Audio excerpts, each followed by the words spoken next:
Earlier this year, Magpie Games' Kickstarter for Avatar Legends, a turn-based RPG set in the Avatar The Last Airbender world, was wildly successful, meeting its funding goal in less than 20 minutes and raising more than $10 million from more than 80,000 backers. For fans of the beloved Avatar franchise, this will no doubt be an adventure worth enjoying. But as someone who's game mastered and played both D&D 5e campaigns and games using the Powered by the Apocalypse system, yes, the very one used by Avatar Legends, I have to point out, there's a very excellent supplement for D&D 5e available right now on the DM's Guild that brings the action and adventure of Avatar The Last Airbender to the Roll20 system. Now, before I break down how the two systems compare and the best way to live your own Avatar adventure, I have to say, I'm a game designer myself. My turn-based RPG, Sorcerous, is available right now on Steam. And I have a Pathfinder 1e compatible module, Sorcerous the Dietrich House, just released to Drive-Thru RPG. Follow the links down in the description to watch the trailers and dive into the occult underworld and dark fantasy mysteries of Sorcerous. Let's start by looking at the Powered by the Apocalypse system. The system used by Avatar Legends is used by other well-known game systems such as Monster of the Week and Masks, two of its more popular iterations. One of the biggest strengths of the Powered by the Apocalypse system is its ability to fit into many different scenarios. It's very flexible and adaptable. Powered by the Apocalypse is a fiction-first tabletop role-playing game system. Success and failure are less important than progressing the story. There's a spectrum of success, going from total success, mixed success, and finally failures. Players and game masters are encouraged to let player characters fail forward, using failures, inconveniences, and the problems created by imperfect rolls to advance the narrative. Clever players and DMs using the Roll20 system can do this as well, but with Powered by the Apocalypse, it's baked into how the game is meant to work. Failures and setbacks are literally meant to advance the storyline and character development. The system is class-based. Each player has access to a class with a set of moves from their playbook.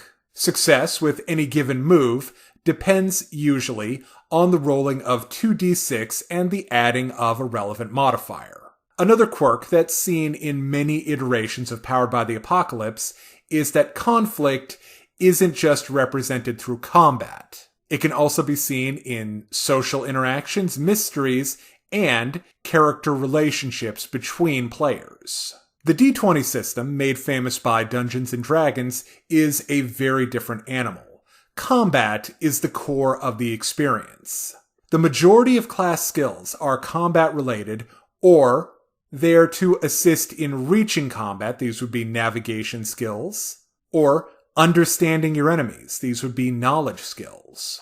There's also a steep learning curve with the D20 system, even in 5e where that's been cut back significantly from its more brutal iterations such as 3.5 or D&D Advanced. Classes have very specific roles and things that they're good at with best practices. Finally, D&D has a very hard pass-fail system. Success and failure is determined by rolling a d20 and adding relevant modifiers. A failure also doesn't advance the narrative or really change the scenario in any significant way. Well, any failure short of death, that is. And even that can be overcome. These two games cater to different play styles. Lots of different players play games in lots of different ways.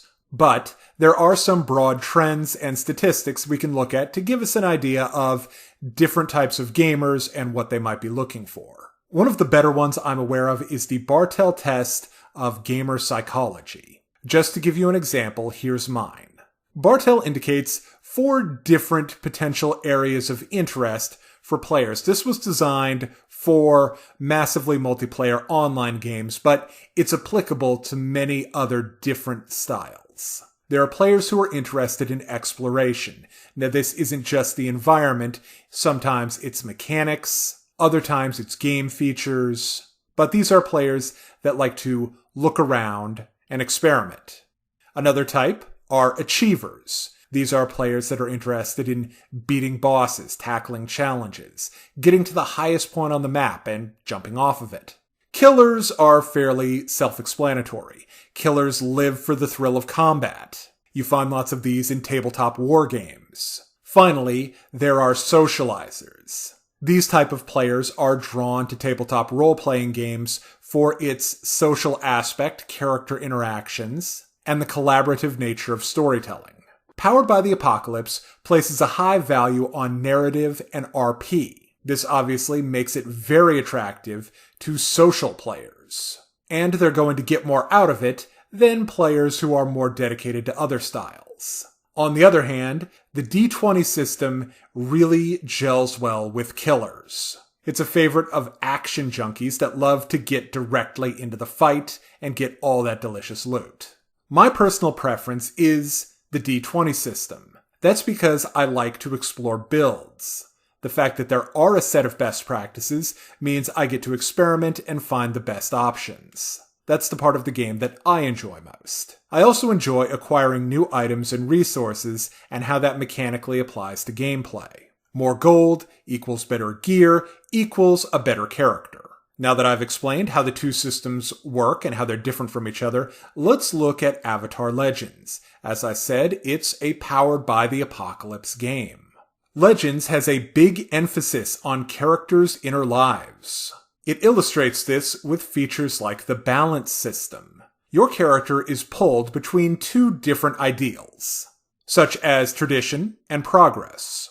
If you lean hard enough on one of these stats, you can actually use the score in place of some of your weaker rolls. The example given in the Kickstarter is, when Zuko faces Azula in an Agni Kai, Zuko could substitute his progress score for another ability because he's trying to pull the Fire Nation away from its tyrannical past. However, leaning too hard on one of these opposing ideals presents a potential vulnerability. Under the right circumstances, your character can be pushed out of balance. This will make the character ineffective until they've done something, in a narrative sense, to restore their balance.